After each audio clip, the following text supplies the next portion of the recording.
નમસ્કાર દર્શક મિત્રો, હું છું સમત કેરાની અને આપ નિહાળી રહ્યા છો હમ ટીવી ભરૂચ। હવે નિહાળીએ આજના મુખ્ય સમાચાર વિગતવાર। ભરૂચ લોકસભા બેઠક ઉપર ઇન્ડિયા ગઠબંધનના ઉમેદવાર ચેતર વસાવા તેમની બંને પત્નીઓ સહિત કોંગ્રેસના આગેવાનોની હાજરીમાં ઉમેદવારી પત્ર જમા કરાવવા પહોંચ્યા હતા।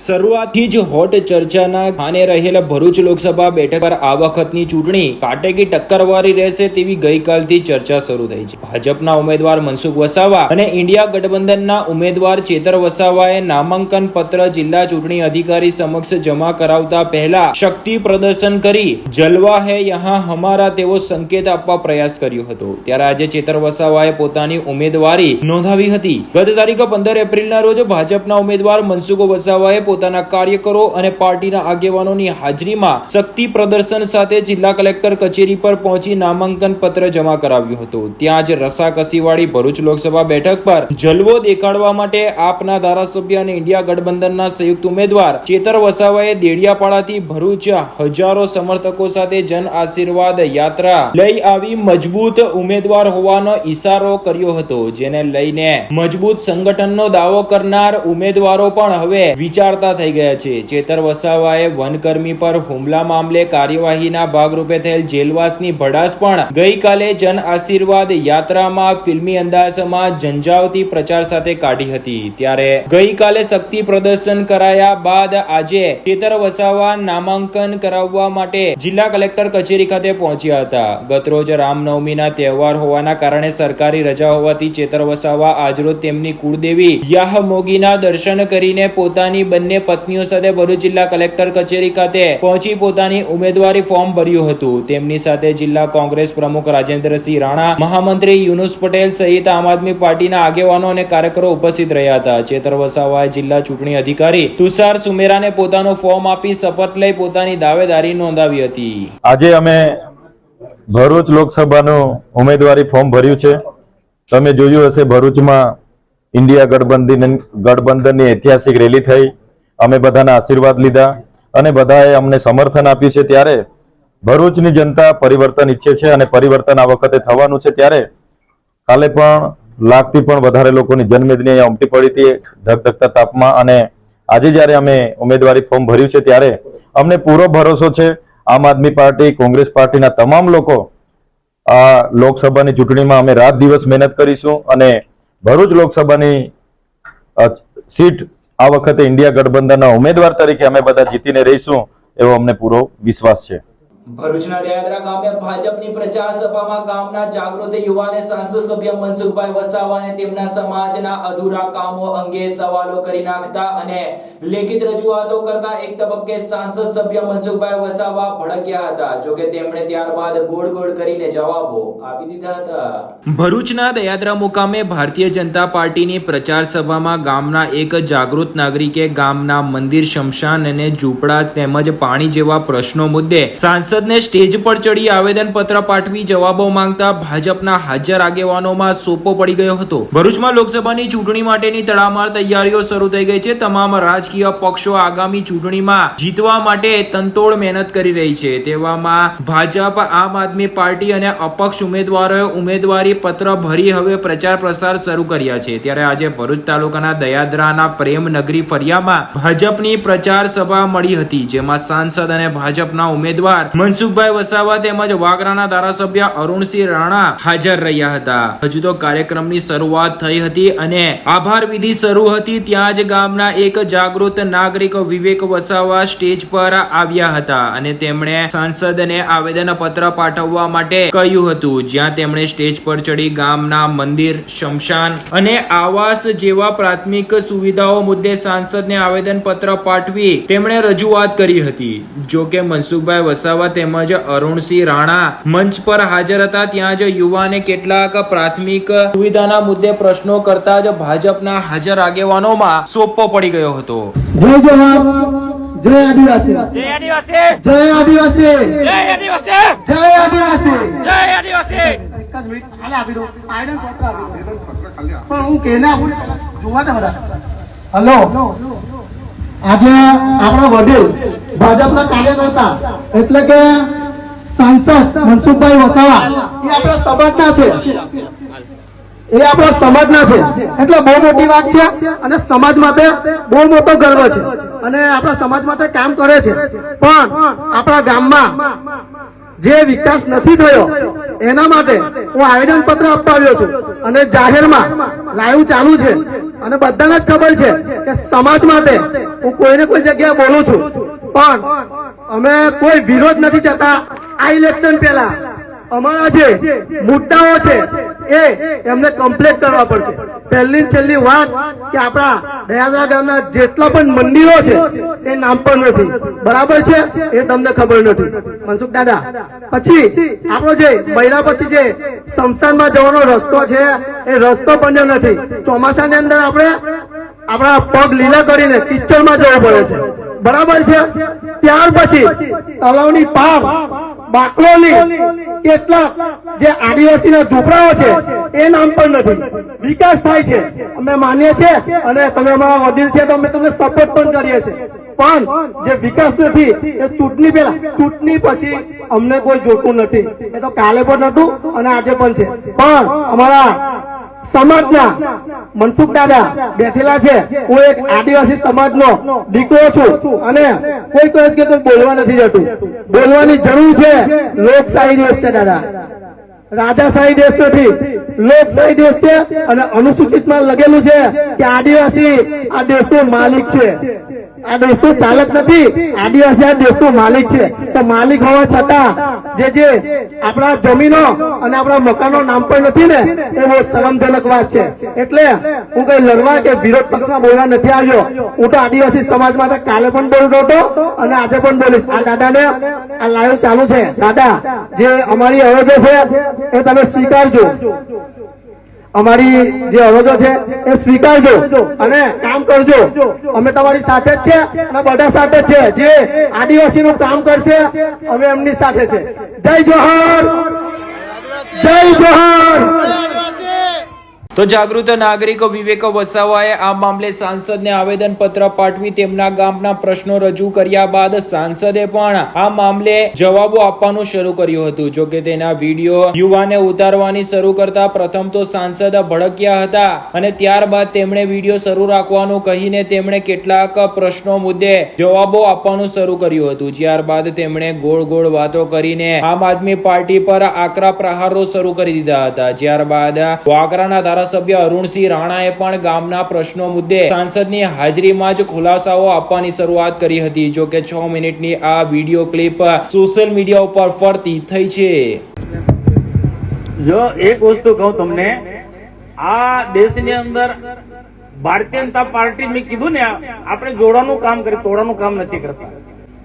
આપણે ભારતીય જનતા પાર્ટી આ દેશને જોડવાનું કામ કરે છે. ભાઈ શું કામ તું આ કરે છે? ચાલ કર, વાંધો નહીં, કોઈ ડર નથી, ચાલ કર. આ દેશની અંદર ભારતીય જનતા પાર્ટી જોડવાનું કામ કરે છે, તોડવાનું કામ નથી કરતી. કેટલાક પરિબળો આ દેશને તોડવાનું કામ કરે છે. એટલે અલગ અલગ જાતિ જાતિ ધર્મની વાતો કરે છે. આ ભારત એક સૌનો ભારત છે, બધા જ લોકોનો ભારત છે. આ દેશમાં રહેનારા બધાનો જ આ દેશ છે.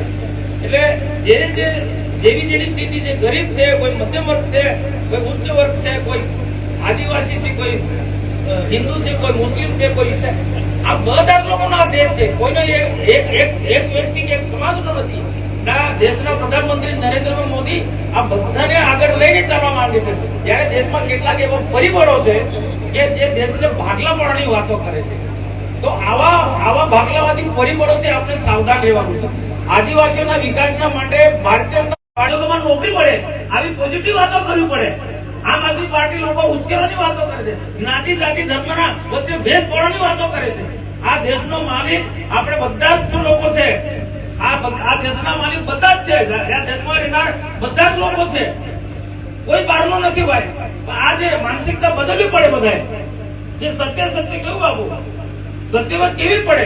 એટલે યુવાનોને મારી વિનંતી કે કોઈ આ ખોટા લોકો છે, આમ આદમી પાર્ટી વાળા, આ ખાલિસ્તાનની વાતો કરનારા લોકો છે, અલગતાવાદીની વાતો કરનારા લોકો છે, એનાથી આગળ નહોતું કેવું, પણ આજે બોલવું પડે. આવા લોકો, આ અલગતાવાદી તત્વોથી સાવધાન રહેજો. આ દેશને ભાગલા પાડનારા લોકો છે. કેજરીવાલ જેવા એમને જેલમાં નથી જતા, ઘણા બધા કારણો છે. દારૂ કૌભાંડનો મુખ્યમંત્રી પકડાયો છે, કોર્ટે નક્કી કર્યું એટલે જેલમાં છે. નેત્રંગના લાલ મંટોડી વિસ્તારમાં હાઈવા ડમ્પર પલટી મારી જતા રોડ પર સફેદ પાવડર પથરાયો હતો. ચાલક સહિત ક્લીનરનો આબાદ બચાવ થયો હતો.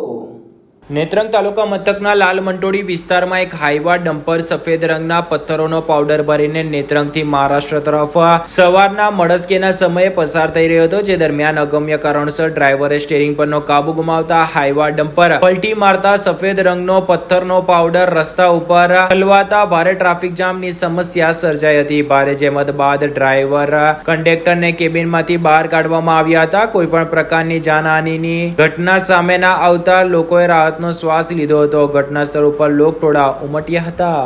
ભરૂચ લોકસભા બેઠક પર હમણાં સુધીમાં કુલ 11 ઉમેદવારોએ ઉમેદવારી પત્ર પડ્યા છે. જો કે 37 જેટલા સંભવિત ઉમેદવારો ફોર્મ લઈ ગયા છે, જેને લઈને અંતિમ દિવસોમાં ફોર્મ ભરવા માટે ભારે ભીડ જામે તેવું લાગી રહ્યું છે. ભરૂચ સાંસદીય બેઠક પર આજે 2 ઉમેદવારોએ પોતાની ઉમેદવારી છેલ્લા દિવસોમાં નોંધાવી હતી. અત્યાર સુધીમાં 37 વ્યક્તિઓએ કુલ 56 જેટલા ઉમેદવારી પત્રો ઉપાડ્યા છે. આગામી લોકસભાની સામાન્ય ચૂંટણી 2024 અંતર્ગત ભરૂચ સાંસદીય બેઠક પર તારીખ 7 મેના રોજ મતદાન થનાર છે. ત્યારે લોકસભા સાંસદીય બેઠકની ચૂંટણી માટે ફોર્મ વિતરણ શરૂ છે. ત્યારે અત્યાર સુધીમાં 37 વ્યક્તિઓએ કુલ 56 જેટલા ઉમેદવારી પત્રો ઉપાડ્યા છે. આજે તારીખ 18મી એપ્રિલે વધુ 4 ફોર્મ 2 વ્યક્તિઓ ઉપાડ્યા હતા. તો આજે તારીખ 18 એપ્રિલના રોજ આમ આદમી પાર્ટી માંથી ચેતરભાઈ દામજીભાઈ વસાવા અને અપક્ષ તરીકે નવીનભાઈ ભીખાભાઈ પટેલે ભરૂચ બેઠક પરથી નામાંકન પત્ર ભર્યું હતું. લોકશાહીના મહાપર્વ તરીકે ઉજવાતા લોકસભાની ચૂંટણીમાં મતદારો શાંતિપૂર્ણ, ભયમુક્ત અને ન્યાયી વાતાવરણમાં મતદાન કરી શકે તે માટે જિલ્લા ચૂંટણી અધિકારી તુષાર સુમેરાના નેતૃત્વમાં જિલ્લા ચૂંટણી તંત્ર કામે લાગ્યું છે. ત્યારે ભરૂચ સાંસદીય મત વિસ્તાર ની ચૂંટણી શાંતિપૂર્ણ માહોલમાં અને સરળતાથી સંપન્ન થાય અને વધુમાં વધુ મતદાન થાય તે માટે જિલ્લા ચૂંટણી અધિકારી તુષાર સુમેરાના માર્ગદર્શન હેઠળ ભરૂચ જિલ્લા ચૂંટણી તંત્ર રાઉન્ડ ધી ક્લોક કામગીરી કરી રહ્યું છે.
ભરૂચ લોકસભા બેઠક પર ઇન્ડિયા ગઠબંધનના ઉમેદવાર ચેતર વસાવાએ ઉમેદવારી પત્રમાં આપેલા એફિડેવિટમાં 13 ગુના દાખલ થયા હોવા સહિત મિલકત સંબંધી વિગતો આપી હતી.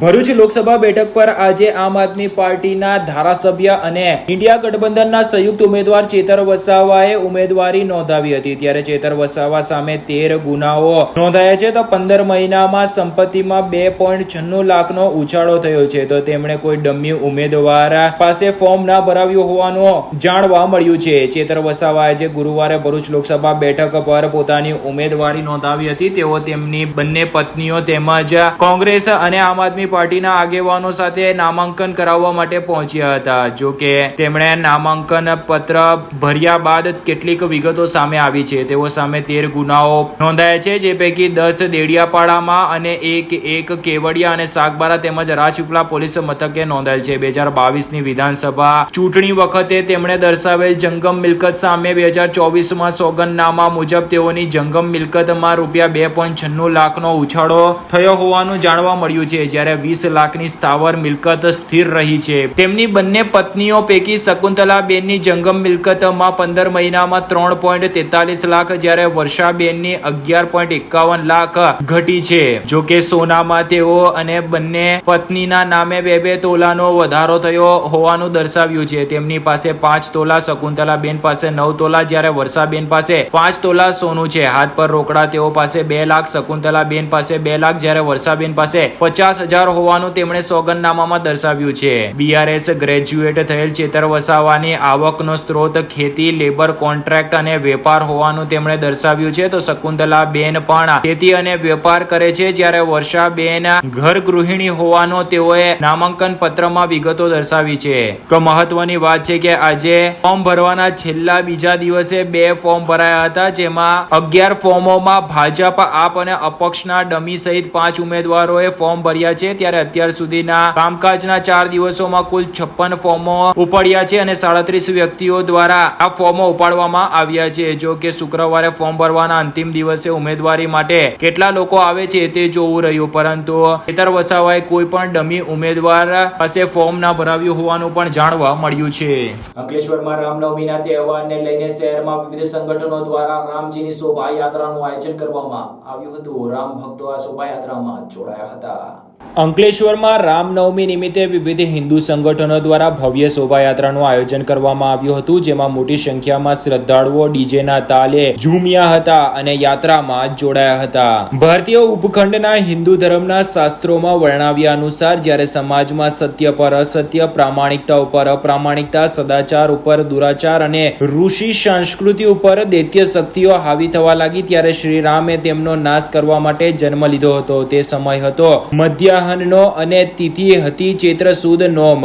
રામના આ જન્મ દિવસને રામનવમી તરીકે પણ ધામધૂમથી ઉજવવામાં આવે છે. ત્યારે અંકલેશ્વરમાં પણ રામનવમીના અવસર પર વિવિધ મંદિરો ખાતે સવારે ધાર્મિક કાર્યક્રમો યોજાયા હતા. ત્યારે રામનવમીના પર્વની ગતરોજ ઠેર ઠેર ઉજવણી કરવામાં આવી હતી અને સાંજના સુમારે ભવ્ય ઉજવણીના ભાગરૂપે શોભાયાત્રાનું આયોજન કરવામાં આવ્યું હતું. અંકલેશ્વરમાં વિશ્વ હિન્દુ પરિષદ, બજરંગ દળ સહિત હિન્દુ સંગઠનો દ્વારા ભગવાન શ્રી રામની શોભાયાત્રાનું આયોજન કરવામાં આવ્યું હતું. આ શોભાયાત્રા શહેરના 3 રસ્તા સર્કલ ખાતેથી નીકળી હતી અને વિવિધ વિસ્તારોમાં ફરી રામકુંડ ખાતે પૂર્ણ થઈ હતી. અંકલેશ્વર શહેર વિસ્તારમાં તેમજ ગડખોલ અને જેડીસી વિસ્તારમાં વિવિધ મંડળો અને સંગઠનો દ્વારા શોભાયાત્રાનું આયોજન કરવામાં આવ્યું હતું, જેમાં મોટી સંખ્યામાં શ્રદ્ધાળુઓ આ શોભાયાત્રામાં જોડાયા હતા અને ડીજેના તાલે ઘૂમ્યા હતા. ડીજેના તાલ સાથે લોકોએ રામનવમીના પર્વની હર્ષોલ્લાસ સાથે ઉજવણી કરી હતી. તો શહેરમાં કાયદો અને વ્યવસ્થાની સ્થિતિ જળવાઈ રહે તે માટે પોલીસ દ્વારા લોખંડી પોલીસ બંદોબસ્ત ગોઠવી દેવામાં આવ્યો હતો. અંકલેશ્વરના જીતાલી ગામની અબરાર પાર્ક સોસાયટીના બંધ મકાનને તસ્કરોએ નિશાન બનાવી સોનાના ઘરેણા સહિત રોકડા મળીને 1,90,000 ઉપરાંતના મદ્દા પર હાથફેરો કરી ફરાર થઈ ગયા હતા. અંકલેશ્વર તાલુકા પંથકમાં હવે ફરી તસ્કરો સક્રિય બન્યા છે. છાસવારે બંધ મકાનની રેકી કરીને ચોરી કરતા હોય છે.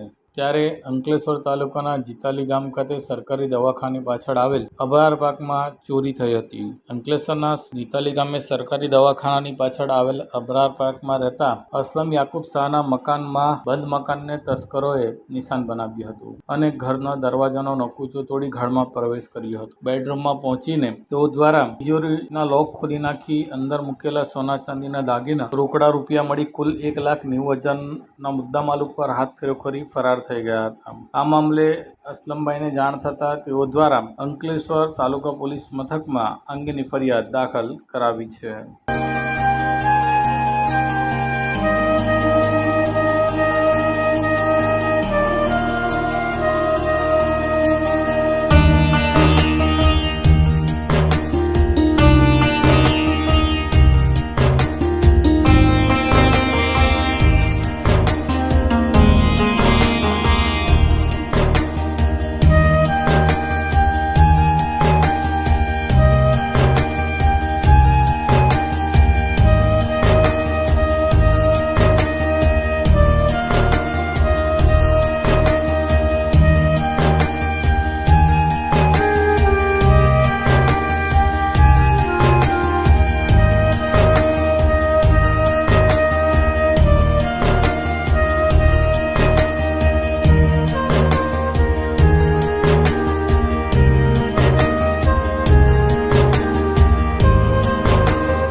ઝઘડિયા પંથકમાં રામનવમીના પર્વની હર્ષોલ્લાસ અને ભક્તિભાવપૂર્વક ઉજવણી કરાઈ હતી.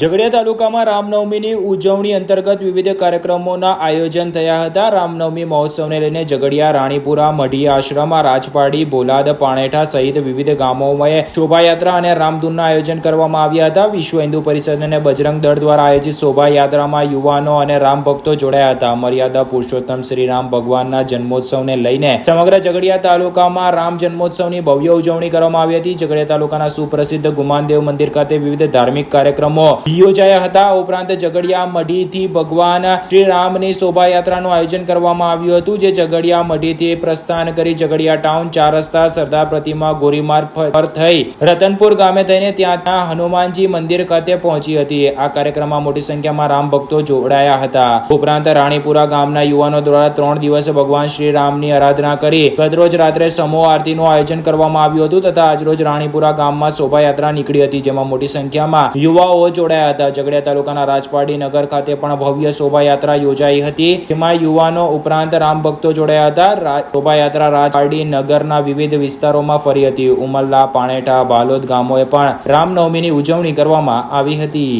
આમોદ શહેરમાં તસ્કરોએ તરખાટ મચાવ્યો છે. એક સોનીની દુકાન અને ઘરને તસ્કરોએ નિશાન બનાવી ફરાર થઈ ગયા હતા. આમોદ શહેરના હાડસમા વિસ્તાર ટાવરમાં આવેલ એક જ્વેલર્સની દુકાનમાં તસ્કરોએ શટલ તોડી નાખી હાથફેરો કર્યો હતો. આમોદ પોલીસની નાઇટ પેટ્રોલિંગના તસ્કરોએ ધજાગરા ઉડાવ્યા હતા. બીજી તરફ અજાણી સમયે બાપા સીતારામ નગરમાં રહેતા ત્રિભુવનભાઈના મકાનની બારીમાંથી પ્રવેશ કરી રોકડા રૂપિયા સહિત આવા પિત્તળના સાદા વાસણો ઉઠાવી ગયા હોવાની માહિતી બહાર આવી છે. આમોદ નગરના ટાવર ચોક વિસ્તારમાં 2 થી 3 દુકાનોમાં સીસીટીવી કેમેરા લાગેલા છે, પરંતુ નજીકના બંને દુકાનોમાં કેમેરા બંધ હાલતમાં હોવાનું જાણવા મળ્યું હતું. તસ્કરોએ મોકનું મેદાન મળ્યું છે, ત્યારે તસ્કરો દ્વારા ઉપરોક્ત જ્વેલર્સને ત્યાં ચોરી કરી છે તથા એક મકાનમાં ચોરી કરી છે. જે બાબતે પોલીસને જાણ થતાં પોલીસે કેમેરા ચેક કર્યા હતા, જો કે કેમેરા બંધ હાલતમાં હોવાથી પોલીસને માટે મુશ્કેલી ઊભી થઈ છે. જ્યારે એક સાથે 2 ચોરીના બનાવ બનતા અમુક પોલીસ અને નાઇટ પેટ્રોલિંગ અંગે પણ સવાલ ઊભા થયા હોવાનું લોકો કહી રહ્યા છે. શું નામ છે તમારું? મારું નામ કિશોરભાઈ ધનરાજભાઈ સોની, કાવેરી જ્વેલર્સ. શું થયું છે તમારી દુકાન? એટલે આપણી દુકાને રાતે 3:30-4 વાગે ફોન આવ્યો મારા ભાઈબંધનો કે તમારી દુકાનનું શટર તૂટી ગયું છે. એટલે અહીં આવીને આપણે જોયું કે શટર અડધું તૂટેલું હતું ને અંદર બધું સામાન એરફેર પડેલું હતું. એ આવીને જોયું તો અંદર પેલી ચાંદીના જે ડબ્બા પડ્યા હતા, જે આગળ અમે કાચના કપાટમાં મૂકીએ છીએ, એ આ બધા ડબ્બા પેલો ચોરી થઈ ગઈ. 12 ડબ્બા ગયા મારા. કેટલાની ચોરી થઈ? એટલે લગભગ 4 કિલો જેવી ચાંદી હતી. બધા અમુક નાની વસ્તુઓની બધી ચાંદી હતી. એ બાકી સામાન તો બધું આપણે ઘરે લઈ જઈએ. જે ઘરે લઈ ગયા બચી ગયો, પછી બહાર જે મૂકેલો હતો આ બધો સામાન આ લઈ ગયા પેલું ચોર. પોલીસને જાણ કરી. પોલીસ આવી હતી સવારે, વહેલી સવારે પોલીસ બી આવી, બધા ચેક બી કર્યું ને પછી આપણે કઈ પોલીસ સ્ટેશન જઈને અરજી લખાવી હતા. એટલે પછી કાર્યવાહી ચાલુ છે. હું ત્રિભુવનભાઈ નાગજીભાઈ સોલંકી પત્રકાર ભાઈઓને જણાવું છું કે આજ રોજ તારીખ 17 સવારના મને ખબર પડી કે મારા ઉપલા માળે કોઈ હતું ના. અમે નીચે સૂતેલા હતા ને રાતના 3ના અરસામાં 9 બેડા, 4 ડોલ, પિત્તળ ને તાંબાના વાસણો એમ કરીને લોકો માતાની ચોરી કરી ગયા છે અજાણ્યા શખ્સો.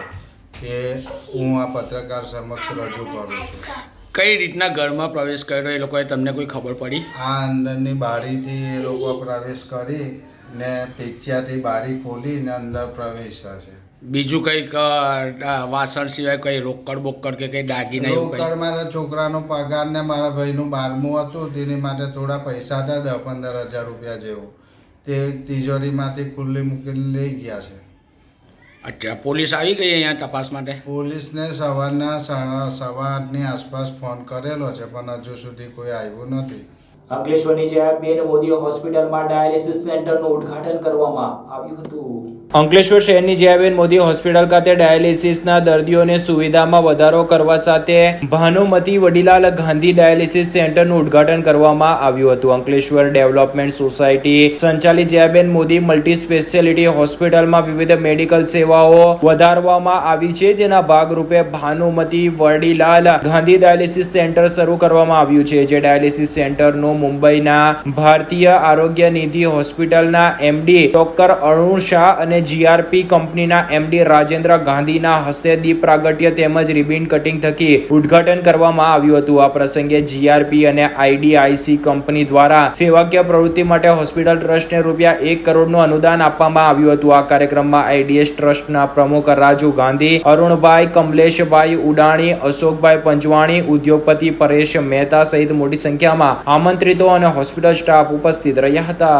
इस अवसर पर जब जयाबेन मोदी हॉस्पिटल के अंदर हम नया डायलिसिस सेंटर का उद्घाटन हुआ है, जिसमें 9 आधुनिक बेड रखे हुए हैं और उसके साथ साथ जो एग्जिस्टिंग 9 है उसके कारण हमारे यहाँ जो किडनी डायलिसिस के जो पेशेंट्स को जो तकलीफ़ होती थी, लाइन लंबी लगती थी, उनको अभी इतनी राह देखनी नहीं पड़ेगी और ये सुविधा से उनको उसका लाभ मिलेगा.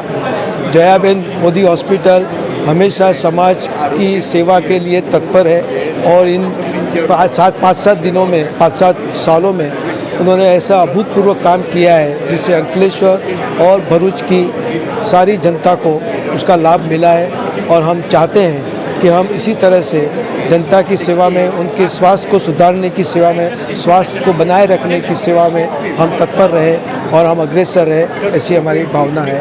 धन्यवाद. આ સાથે પૂર્ણ થાય છે હમ ટીવીના સમાચાર. આવતીકાલે ફરી મળીશું નવા સમાચાર અને વિગતો સાથે. ત્યાં સુધી જોતા રહો હમ ટીવી ભરૂચ.